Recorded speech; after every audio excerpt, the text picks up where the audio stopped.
오늘 우리에게 주시는 말씀은 신약성경 사도행전 20장 31절에서 35절입니다.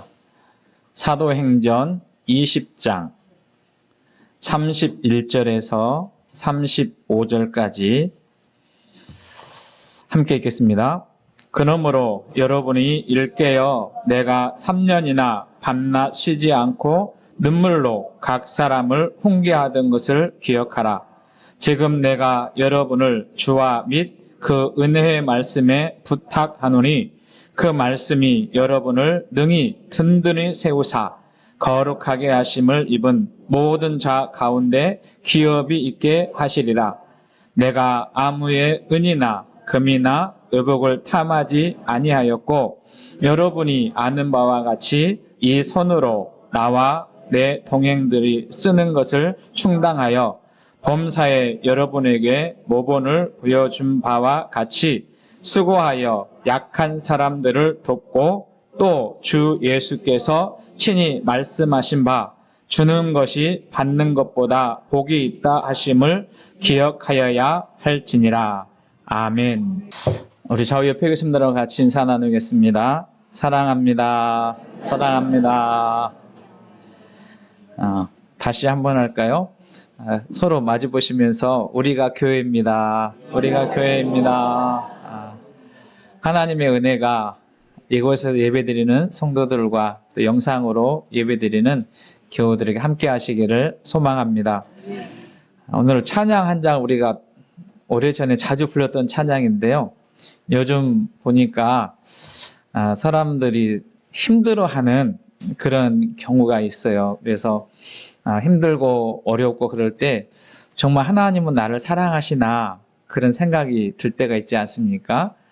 기도해도 하나님의 응답이 속히 이루어지지 않고 하는 일이 맡기고 묶이는 그런 일 가운데 점점 하나님의 사랑이 의심스러울 때가 있을 경우가 있잖아요. 그래서 하나님은 여전히 어제나 오늘이나 영원토록 나를 사랑하시고 나에게 시선을 고정하시고 또 나와 함께 하신다라고 하는 그러한 믿음이 우리 가운데 흔들리지 않는 그런 삶을 살아갔으면 좋겠습니다. 자주 불렀던 찬양인데 우리 같이 한번 불러해 보겠습니다.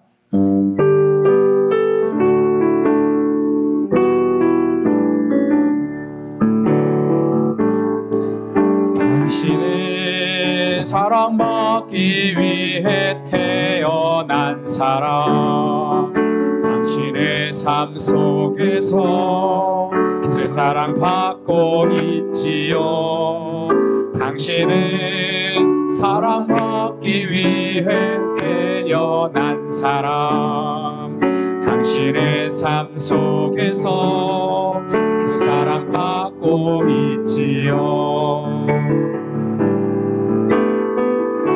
태초부터 시작된 하나님의 사랑은 우리의 만남을 통해 열매를 맺고 당신이 이 세상에 존재함으로 인해 우리에게 얼마나 큰 힘을 믿는지 가슴에다 손 얹고 당신은 사랑받기 위해 태어난 사람, 지금도 그 사랑 받고 있지요. 사랑 위에 태어난 사람, 지금도 그 사랑 받고 있지요. 아멘. 우리 옆에 계신 분들 한번 격려할까요? 하나님께서 당신을 사랑하십니다. 예, 여러분 하나님의 사랑에서 제외된 사람은 아무도 없습니다. 믿어지십니까? 그러니까 하나님의 사랑, 끊임없는 사랑, 변함없는 사랑에서 제외된 사람은 아무도 없어요. 여전히 하나님은 나의 사정과 나의 형편과 상관없이 나를 사랑하시고 나를 돌보시고 나와 함께 하신다라고 하는 하나님의 사랑의 확신 가운데 거하시는 우리 모두가 되시기를 소망합니다. 하나님의 사랑이 기록된 곳이 무엇이냐면 성경이고요. 그 하나님의 사랑의 실체가 우리 가운데 오신 분이 누구시냐면 예수님이세요. 그럼 로마서 5장 8절 말씀에 보면 잘 아시는 말씀인데요. 이런 말씀입니다. 우리 한번 읽어볼까요? 로마서 5장 8절 시작. 우리가 아직 죄인 되었을 때에 그리스도께서 우리를 위하여 죽으심으로 하나님께서 우리에 대한 자기의 사랑을 확증하셨느니라. 여기 확증하셨다라고 하는 말, 그 쉬운 성경 번역에 보면 우리를 향한 그분의 사랑을 나타내셨습니다. 그렇게 표현해요. 그 번역이 좀 이해하기 쉽지 않아요? 그러니까 하나님은 우리를 사랑한다, 사랑한다 그렇게 말씀으로만 하시는 것이 아니라 이 땅 가운데 사람의 몸을 입고 오셔서 그 사랑으로 우리를 살리고 우리에게 영원한 생명을 주시기 위해 십자가에 죽으심으로 우리를 사랑하신다고 하는 그 사랑을 나타내 주셨어요. 그러니까 그 사랑을 입은 사람들이 모인 곳이 어디냐면 교회고요. 그 사람들이 하나님의 자녀, 그리스도인 저와 여러분인 줄로 믿습니다. 그러니까 하나님은 우리만 사랑한 것이 아니라 아직도 하나님은 하나님의 사랑 밖에 있는, 하나님의 사랑을 의심하고 하나님의 사랑을 받아들이지 않는 사람들을 여전히 사랑하고 있다라고 하는 것을 기억하는 저와 여러분 되시기를 주님의 이름으로 축원합니다. 그러니까 하나님은 그 사랑을 드러내기 위해서 교회를 세우셨고 그 교회가 하나님의 사랑을 드러내는 통로로 쓰임받게 되는 공동체인 거예요. 저는 우리 더함교회가 그런 교회 될 수 있기를 소망합니다. 하나님은 하나님의 사람들을 통해서, 교회를 통해서 그 사랑을 아직도 경험하지 못하고 받아들이지 못하는 사람들을 향해서 전도와 선교를 이루어 가시는 것을 말씀하시는 것을 보게 돼요. 여러분, 성도들에게 있어서 또 교회에게 있어서 가장 큰 사명 중에 하나는 교회의 기능하면 하나님을 예배하고 또 성도들이 서로 교제하고 사랑을 나누고 또 교회 안에는 하나님의 말씀을 배우고 훈련하는 그런 공동체가 되기도 하고 봉사일을 하는, 그래서 교회를 세우는 일들을 감당하지 않습니까? 그 중에 하나 빼놓을 수 없는 사명이 뭐냐면 영혼을 구원하는, 잃어버린 자를 찾는, 하나님을 알지 못하는 사람들에게 복음을 전하는 선교의 사역이 우리 가운데 있다라고 하는 것을 기억하는 저와 여러분 되시기를 소망합니다. 그럼 복음서의 마지막 부분을 보게 되면 다 공통적으로 이 사명을 이야기하심으로 복음서가 마무리되는 걸 보게 돼요. 여러분 잘 아시는 마태복음의 마지막 부분에서는 모든 민족을 제자로 삼아 아버지와 아들과 성령의 이름으로 세례를 베풀고 내가 너에게 분부한 모든 것을 가르쳐 지키게 하라. 이게 무슨 이야기냐면 하나님의 나라를 전하고 복음을 전하는 그 사명이 교회에게 주어져 있다, 우리에게 주어져 있다라고 하는 표현인 거죠. 마가복음에 보면 너희는 온 천하에 다니며 만민에게 복음을 전파하라. 그러니까 온 천하라고 하는 것은 우리가 살아가고 있는 삶의 자리뿐만 아니라 우리가 가지 못하는 지역이라 할지라도 그것을 향해서 복음을 증거하는 일이 우리의 사명이다라고 하는 거예요. 누가복음의 마지막은 뭐냐면 너희는 내 이 모든 일에 증인이 되어라, 그렇게 말해요. 그래서 이제 사도행전과 연결되는데 사도행전의 그 성령을 받은 교회 공동체는 무슨 일을 하냐면 누가복음에서 마지막으로 말씀하신 것처럼 사람들에게 예수님이 부활하셨다, 사망 권세를 깨트리시고 우리의 죄를 다 용서하시고 죽음에서 부활하셨다, 우리는 그 일의 증인이다, 이렇게 선포하고 있는 것을 보게 돼요. 그러니 이 땅에 있는 모든 그리스도인 또 주님을 따르는 제자들과 교회가 가지는 사명이 무엇이냐면 영혼을 구원하는, 복음을 전하는 전도와 선교의 사역이 우리 가운데 있다라는 것을 기억해야 합니다. 그런 측면에서 우리나라는 복음에 빚진 자예요. 무엇에 빚졌다고요? 돈에 빚진 자가 아니고요, 복음의 빚을 진 사람들. 그래서 우리는 복음의 들어옴으로 인해서 우리가 어떤 측면에서 보면 정말 세계에서 가난하고 힘들고 사는 민족이 이렇게 잘 살게 되는, 그 하나님을 예배하는 민족이 되었다라고 하는 것은 큰 은혜이죠. 우리나라의 선교를 이렇게 생각해 보면 우리나라 선교는 좀 특이한 점이 있습니다. 선교사들이 들어오기 전에 이미 성경 말씀이 번역이 되고 성경 말씀을 읽고 믿는 사람들이 더해지는 그러한 특이한 역사를 가지고 있어요. 여러분, 하나님의 말씀은 능력의 말씀인 줄로 믿습니다. 그 말씀을 읽는 자, 그 말씀을 듣는 자, 지켜 행하는 자에게 복이 있다라고 말씀하잖아요. 어제 저녁에 그 다니엘 기도회에 강사로 나오신 분이 젊은 목사님인데 긴장을 많이 했나 봐요. 그래서 막 헤매고 그러는데 웃음도 나오고 참 안타깝기도 하고 그런 생각이 있었는데 그분이 재밌는 표현을 했어요. 듣보잡이라고 표현을 쓰더라고요. 기억나시나요? 듣보잡. 그게 무슨 말이냐면 하나님의 말씀을 듣고 하나님의 말씀을 보고 하나님의 말씀을 붙들고 살아가는 사람이 행복한 사람이다. 그 사람이 신앙생활을 잘하는 사람이요. 우리 더함교회도 하나님 말씀을 들을 수 있는 복이 있기 바라고 하나님 말씀 볼 수 있는 복이 있기 바라고 그리고 하나님 말씀 붙잡고 승리하는 삶을 살아가는 우리 모두가 되시기를 주의 이름 축원합니다. 그러면 하나님 말씀 붙잡고 살아가는 것 중에 우리에게 주어진 사명이 있는데 그 사명이 뭐냐면 복음을 전하는 일, 하나님 나라를 전하는 일이 우리에게 주어진 사명이에요. 그래서 초기에 선교사들을 보게 되면 그 손다링 목사라고 하는 분이 작은 논문에서 한국교회와 디아코니라고 하는 건 봉사, 섬김 그런 말인데요. 이 선교사들의 초기 이야기들을 써놓은 게 있어요. 이 사람들이 처음 들어와서는 뭘 했냐면 처음부터 예수 믿으세요. 그러면 예수님 믿는 일이 쉽겠어요? 안 쉽겠어요? 문화가 다르고 말이 다르고 상황이 다르니까 이 사람들이 처음부터 한 일은 뭐냐면 예수님 믿으라고 하는 복음도 전하지만 더 중점적으로 했던 게 뭐냐면 병원을 세우는 일을 했어요. 뭘 세웠다고요? 병원을 세우는 일. 그러니까 우리나라는 정말 힘들고 어려운 또 풍토병이 많고 전염병이 많은 그러한 상황에서 병원을 세우고 서양의 그러한 뛰어난 의술을 이렇게 접목하면 사람들이 낫게 되는 우리나라는 이제 미신 같은 그러한 신앙이 많이 있었기 때문에 모든 것을 이렇게 아프게 되면 구술하고 또 주술을 하고 그런 형태의 일들을 많이 그러니까 약 하나 먹으면 나을 것을 어떻게 하냐면 고생하고 고통스럽게 하는 그런 일. 사실 우리나라는 이렇게 약에 중독이 돼 있다 그렇게 표현해요. 제가 한번 질문할까요? 집에 약 있는 분 손 들어보세요. 집에 약 있는 분 손 들어보세요. 손 내리세요. 5가지 이상 있는 사람 손 들어보세요.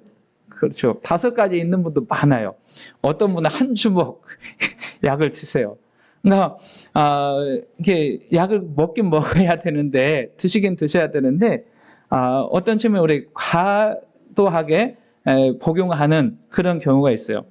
가끔 이제 저희도 선교를 나가기도 하고 단기 선교를 나가게 되는데 그 가난하고 제3세계 사람들이 우리 약을 먹으면요 우리는 10알 먹어도 안 낫는데 1알 먹고 낫는 분도 있어요. 왜 그러냐면 그만큼 중독이 안 돼서 약이 효용을 발휘하거든요. 근데 과거에 우리나라도 이렇게 약 하나 주사 하나면 해결되는 질병 가운데 사람들이 그것이 없어가지고 죽게 되고 또 고통당하는 그런 일이 많이 있었어요.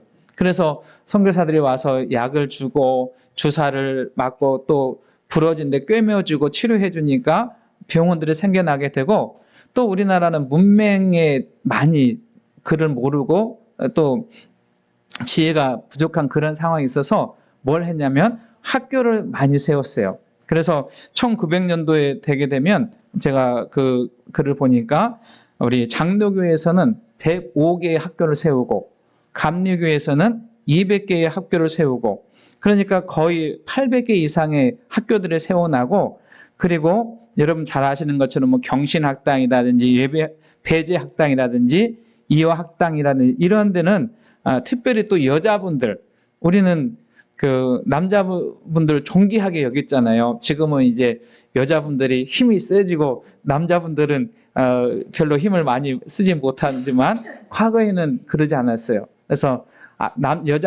여자들은 공부할 수 있는 기회조차도 갖지 않는 그런 때인데, 이런 때에 아이들을 모아놓고 특별히 가난한 사람들, 힘들고 어려운 아이들을 모아놓고 교육하기 시작했어요. 그리고 또 뭘 했냐면 계몽 운동. 지금 이제 추수가 거의 다 끝났잖아요. 옛날에 추수 끝나면 뭐 했어요? 어디가 잘 알았어요?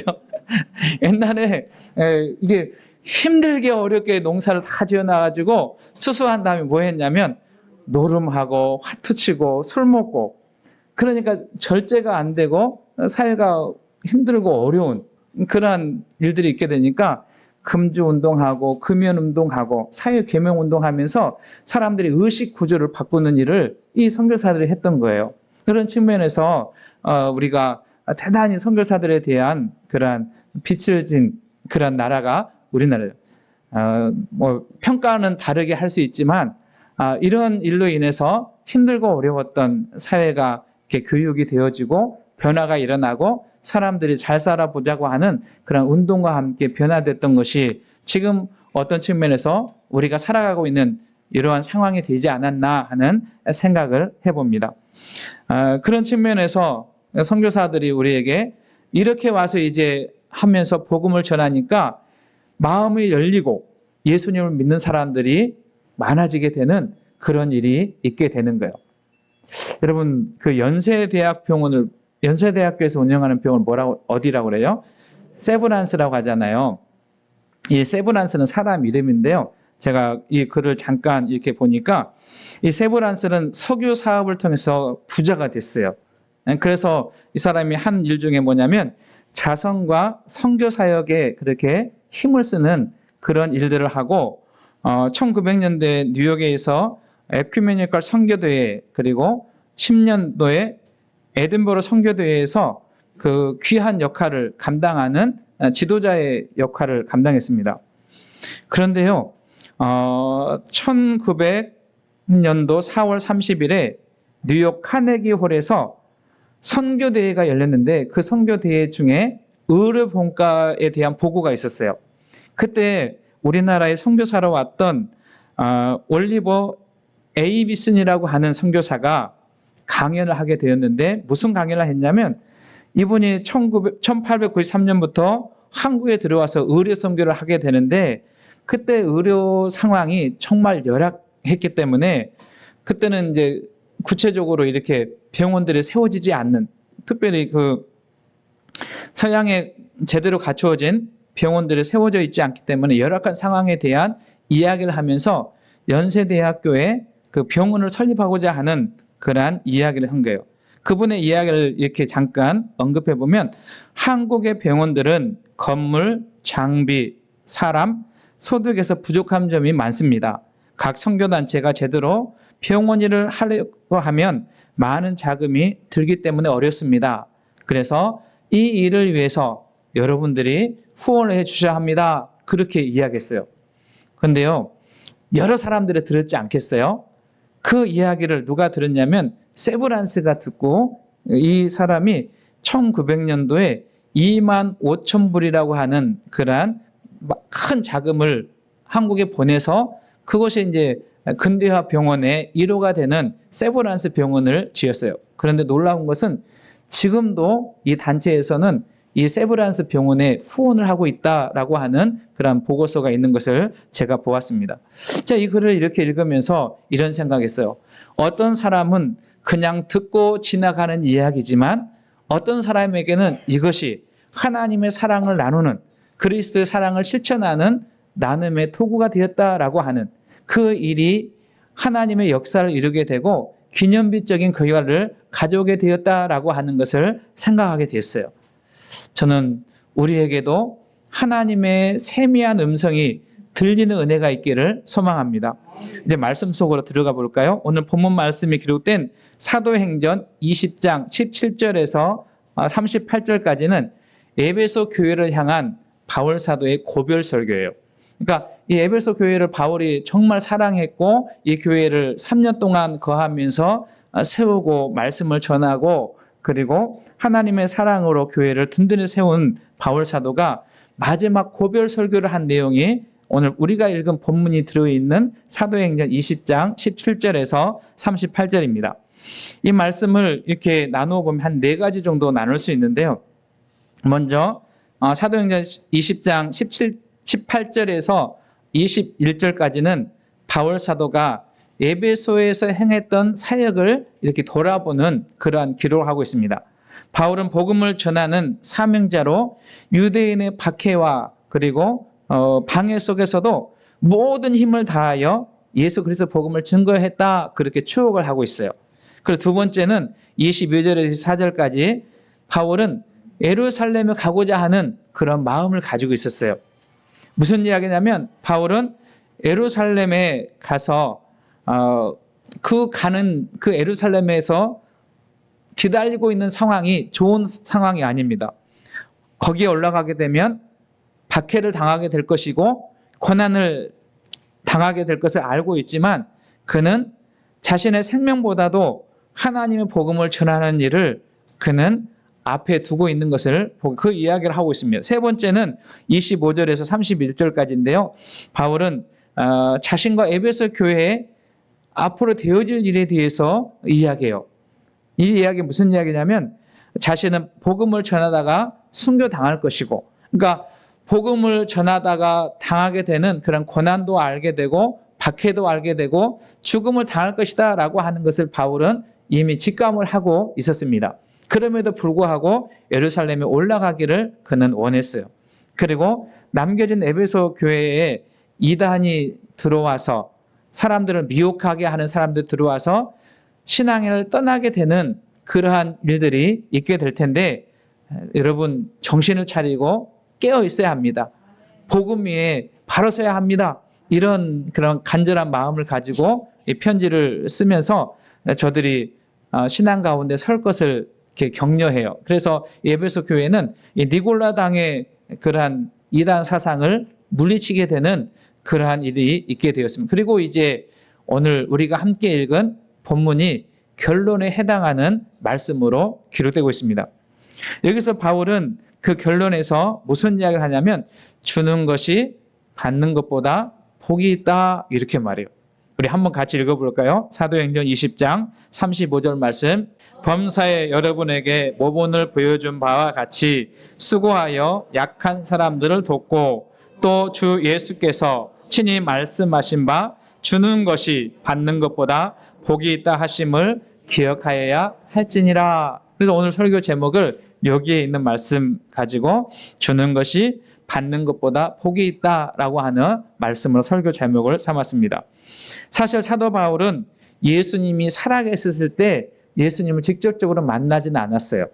나중에 이제 예수님을 박해하다가 예수님을 만나게 되는 그러한 다메섹에서 만나게 되는 그러한 은혜를 입었습니다. 그러니까 사도 바울은 예수님에게 직접 이 말씀을 들은 말씀은 아닙니다. 그럼에도 불구하고 사도 바울은 이 말씀을 통해서 주는 것이 받는 것보다 복이 있다라고 하는 말씀을 하게 되는 거예요. 근데 신약 성경에 보면 이런 구체적인 표현이 있지 않지만 신약 성경에는 이와 비슷한 말씀들이 있습니다. 예를 들어서 이런 거예요. 누가복음 6장 38절 말씀 같이 읽겠습니다. 시작. 주라 그리하면 너희에게 줄 것이요 곧 후히 되어 누르고 흔들어 넘치도록 너희에게 안겨주리라 이렇게 말씀하지 않습니까? 그러니까 비슷한 말씀이 복음서에는 여러 군데 들어있는 것을 우리가 보게 돼요. 질문 한 가지 할까요? 여러분 받을 때 기분 좋습니까? 줄 때 기분이 좋습니까? 한번 어떨 때 기분이 좋아요? 받는 것도 좋고 주는 것도 좋고 우리 교회는 참 은혜로운 교회. 이런 보편적으로 사람들은 주는 것도 좋지만 받는 것도 좋아해요. 저도 받는 거 좋아하거든요. 그러니까, 그런데 오늘 주님께서 바울 사도를 통해서 받는 것도 좋지만 주는 것이 복이 있다 그렇게 말씀하신대요. 사실은 이 주는 것은 무엇이냐면 주님의 성품이에요. 여러분 기억하셨으면 좋겠어요. 오늘 우리가 처음 로마서 5장 8절 말씀을 상고했는데 주님은 우리에게 한없이 주기를 원하세요. 그래서 우리를 살리기 위해서 무엇까지 주셨냐면 자기의 목숨까지도 우리에게 주셨다라고 성경은 기록하고 있습니다. 뿐만 아니라 주는 것은 예수님 닮은 성도들의 삶이에요. 예수님은 늘 약하고 연약한 사람들에게 관심을 갖고 그리고 저들을 세우고 살리는 역할을 감당해내는 것을 봅니다.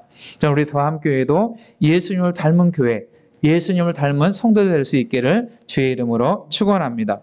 또 주라고 하는 것은 주님의 명령이기 때문에 그래요. 주님께서 우리에게 가진 것, 특별히 우리가 가진 것 많이 있지만 그 중에 하나는 뭐냐면 생명의 복음을 우리는 가졌어요. 남들이 가지지 않는 뭘 가졌다고요?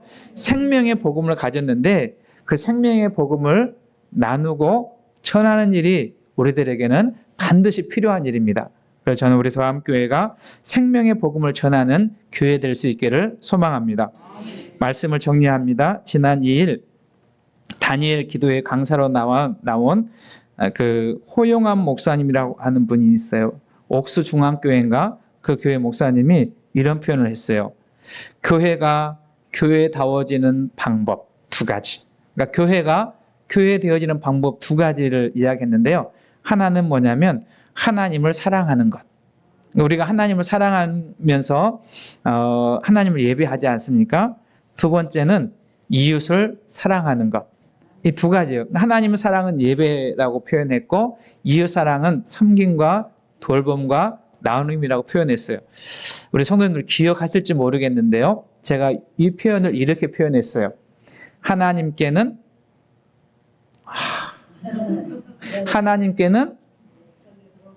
생각이 안 나시네요. 한번 하나님께는 같이 하세요. 하나님께는 전심으로, 사람에게는 뭐라고요? 이제 생각났어요. 여러분 잊지 말았으면 좋겠어요. 하나님께는 어떻게 해요? 여러분 하나님께 예배할 때는 전심으로 하셔야 돼요. 하나님께 기도할 때, 찬양할 때 하나님께는 뭘 해야 되냐면 온 마음과 뜻을 다해서 전심으로 하나님을 섬기는 것. 그게 우리가 해야 되는 일이고요. 또 사람에게는 진심을 해야 돼요. 여러분 사랑도 진심으로 하셨으면 좋겠습니다. 섬김과 나눔도 진심으로 해야 돼요. 그래야 그 진심이 전달되고 그 진심이 사람들의 마음을 열고 복음을 듣게 하는 그 통로가 되기 때문에 그렇습니다. 잊어버리지 마세요. 제가 또 물어볼게요. 하나님께는 전심으로, 사람에게는 진심으로. 그래서 우리가 이 일을 감당해내야 되는 거예요. 여러분 우리가 이제 말씀을 정리하면서 우리 더함교회가 하나님의 사랑을 나누는 교회 됐으면 좋겠어요. 그래서 우리 복음교회는 선교에 그렇게 깊은 관심을 갖지 않았어요. 그래서 몇몇 교회 목사님들이 우리도 빚진 자, 선교의 빚진 자가 되었으니 우리도 선교하는 일에 힘을 합하자 해서 9분이 모였어요. 그래서 필리핀에 아마데어 선교센터를 건립하고 이곳이 병원처럼 이곳이 학교처럼 왜 건물을 지어야 되느냐? 우리는 정말 좋은 건물이 많이 있잖아요. 그런데 필리핀은 그러지 않아요. 그래서 반듯한 건물이 있으면 사람들이 보게 되고 사람들이 관심을 갖게 되고 사람들이 찾아오게 되는 그 일을 우리가 힘을 다해서 지금 하고 있습니다. 우리 교회는 광고가 늦었지만 이미 오늘 주보 앞면에 나와 있는 그 사진이 우리가 지금 짓고 있는 아마데어 선교센터예요. 그래서 거의 마무리 단계 12월 초에 마무리 단계를 거치고 있습니다. 그래서 우리 성도님들께서 같이 기도하시면서 또 우리가 거저 받았으니 큰 하나님의 사랑을 받았으니 우리도 하나님의 사랑을 흘려보내는 축복의 통로로 쓰임받는 우리 성도들과 더함교회가 될 수 있기를 주의 이름 축원합니다.